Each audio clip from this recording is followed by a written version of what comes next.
Show. आज है जनाब मंडे का दिन और मैं आपको कहना चाहती हूँ दोबारा से happy new year. I know कि मैंने फ्राइडे को कहा था, लेकिन वेल जो एक जनवरी 2023 लिखने की जो एक फील होती है ना, वो आज आई है।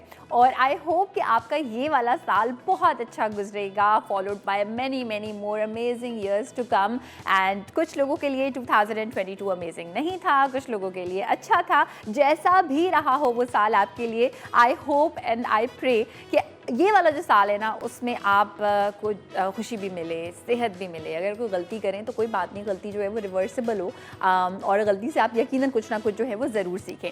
वेल इसके साथ साथ जो है वो आज शो में क्या होने वाला है, नया साल है, नई सोच है। हम हमेशा ये कहते हैं कि दुनिया अब इवॉल्व हो रही है, मज़ीद हम अपने आप को भी इम्प्रूव करेंगे, मज़ीद दुनिया को भी इम्प्रूव करने की कोशिश करेंगे। तो क्यों ना हम यहाँ से स्टार्ट करें, क्यों ना हम अपनी सोच से स्टार्ट करें।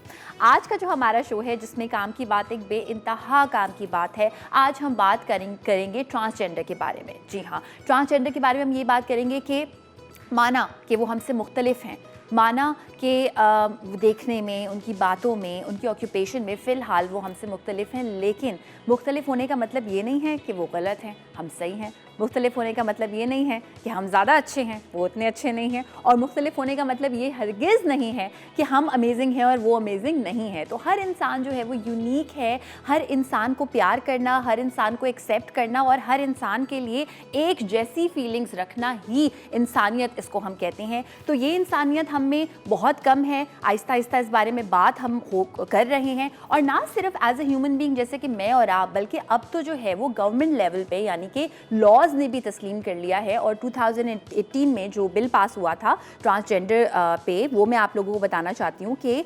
2018 में ट्रांसजेंडर बिल में ये बेसिकली जो है वो डिसाइड हुआ था कि अब इनको वो तमाम हकूक़ हासिल होंगे जो कि वेल हमेशा से होने चाहिए थे, बट थैंक गॉड अब हैं, जिसमें पासपोर्ट ये आसानी से बनवा सकते हैं, जितनी आसानी से हम लोग बनवा सकते हैं। इसके अलावा जो है वो ड्राइविंग लाइसेंस हासिल कर सकते हैं, जितनी आसानी से हम लोग हासिल कर सकते हैं। इसके अलावा जो है वो नादरा के रिकॉर्ड में जहाँ आपके जो है वो जिन्स की जगह होती है, वहाँ पे ये ट्रांसजेंडर लिख सकते हैं, जो कि इससे पहले एक बहुत बड़ा मसला था, बिकॉज इस तरह की कोई ऑप्शन जो है वो अवेलेबल नहीं थी। इसके साथ साथ किसी भी अवामी जगह पे अगर देखा गया कि किसी भी ट्रांसजेंडर को कोई भी हरास कर रहा है किसी भी किस्म के तरीके से, सो उसको सज़ा होगी।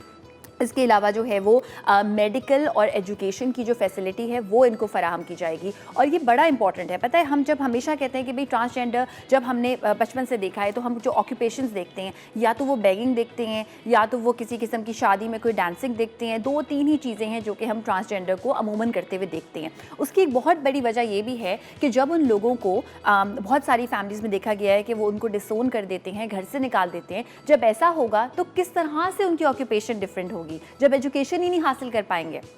सबसे पहला जो एक बुनियादी हक होता है इंसान का, वो मेडिकल है, फिर एजुकेशन है। मैं और आप डिफरेंट शोबों में अपना अपना जो भी काम कर रहे हैं वो क्यों कर रहे हैं? अगर हमने उस चीज़ में पढ़ाई हासिल ना की होती, एक्सपीरियंस हमें ना मिला होता, तो किस तरह से कर सकते थे? एंड ये एक बहुत इंपॉर्टेंट चीज़ है जो कि इंशाल्लाह हम आने वाले सालों में देखेंगे और भी जो है वो चेंज लेकर आएगी। एंड ना सिर्फ ये, लेकिन अगर ये देखा गया लॉ के अकॉर्डिंगली कि कोई भी इंसान किसी भी ट्रांसजेंडर को बेगिंग के लिए मजबूर कर रहा है, तो उसको 50,000 रुपीज़ का जुर्माना तो होगा, लेकिन 6 साल कैद बामुशक्कत, which in my opinion is a very good thing. I hope कि ये चीज़ें अप्लाई भी हों। लेकिन पता है, ये बात सिर्फ इतनी छोटी सी नहीं है, ये बात सिर्फ लॉ तक नहीं है। ये बात है कि जब हम किसी भी ट्रांसजेंडर को देखते हैं, क्या हमारा बिहेवियर चेंज हो जाता है? क्या हम डरते हैं? क्या हम उनसे बात करना पसंद नहीं करते? बहुत बेसिक चीज़ें हैं। मैं आपको बताऊँ एक ख़ास एथनिसिटी के बारे में। बहुत पुराने ज़माने में क्या था कि अमेरिका से वहाँ बात स्टार्ट हुई थी कि दे वर लाइक कि भाई ये तो रेसिस्ट हैं।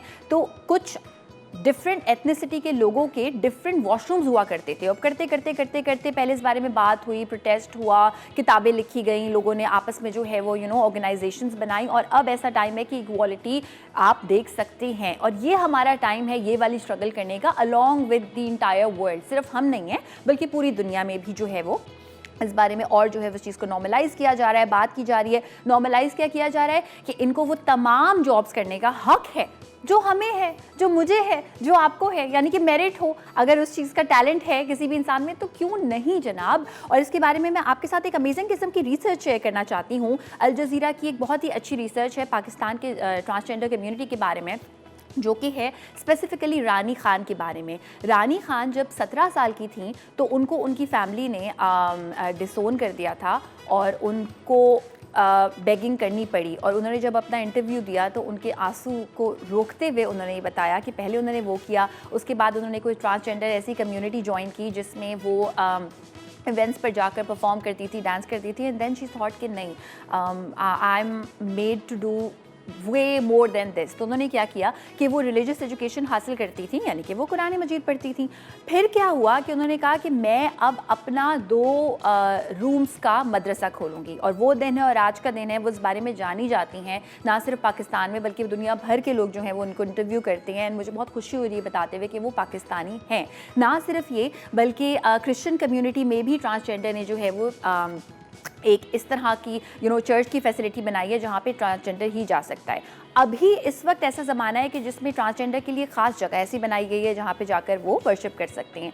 आई रियली होप, मैं दुआ करती हूँ कि ऐसा कोई दिन हमें देखने को मिले जहाँ पर हम सब साथ हों और ये सेग्रीगेशन की किसी किस्म की ज़रूरत ही ना पड़े। वेल जनाब, ना सिर्फ ये बल्कि एक कॉन्सेप्ट है। वो कॉन्सेप्ट ये है कि आप दुनिया में 2 किस्म के लोग देखते हैं। एक वो देखते हैं जिनके ऊपर कोई भी मुश्किल आई या कोई भी सिचुएशन आई, वो कहते हैं कि नहीं, इसमें ये प्रॉब्लम है, इसमें वो प्रॉब्लम है, कंप्लेन करते रहते हैं, रोते रहते हैं, हल नहीं ढूंढते। एक वो हैं जो सोल्यूशन की तरफ जाते हैं। एक बड़ी फेमस अंग्रेज़ी कहावत है, be the change you want to see in the world. यानी जो आप कहते हैं ना कि दुनिया में इस चीज़ की कमी है या इस ऑर्गेनाइजेशन में इस चीज़ की कमी है, आप वो खुद बन जाएं, आप वो खुद कर लें। ऐसे ही अमेजिंग लोगों से मैं आपको आज काम की बात में मिलवाना चाहती हूँ जो कि ना सिर्फ बोलते हैं बल्कि करके भी दिखाते हैं। इन्होंने ट्रांसजेंडर कम्युनिटी के लिए बहुत ज़्यादा काम किया है, इक्वालिटी पे, जस्टिस पे, और मुझे बहुत खुशी होगी अगर आज के शो में आप कॉल्स करें और इनसे कोई भी सवाल अगर करना चाहें तो कर सकते हैं। इसके अलावा जो है वो खाने में क्या है, खाने में है आज एक अमेजिंग किस्म का रैप। मैंने ना पिंटरेस्ट पे एक रेसिपी देखी, मैंने सोचा आपके लिए रेप्लिकेट करती हूँ उस रेसिपी को। और इसके अलावा आज के सीखे में कुछ फ्रेम है, कुछ ग्लास है, कुछ अमेजिंग किस्म का बनने वाला है। ये सब कुछ होगा आज के शो में, तो आज का शो नहीं मिस करना है, ज़रूर देखना है। अभी टाइम है छोटी सी ब्रेक पर जाने का। ब्रेक से वापस आने के बाद एक हम रैप बनाएंगे चिकन का, एक ख़ास पिंटरेस्ट वाले तरीके से, और फिर जो है वो हम आगे की करेंगे गुफ्तगू। तो जल्दी से ब्रेक से वापस आ जाइए।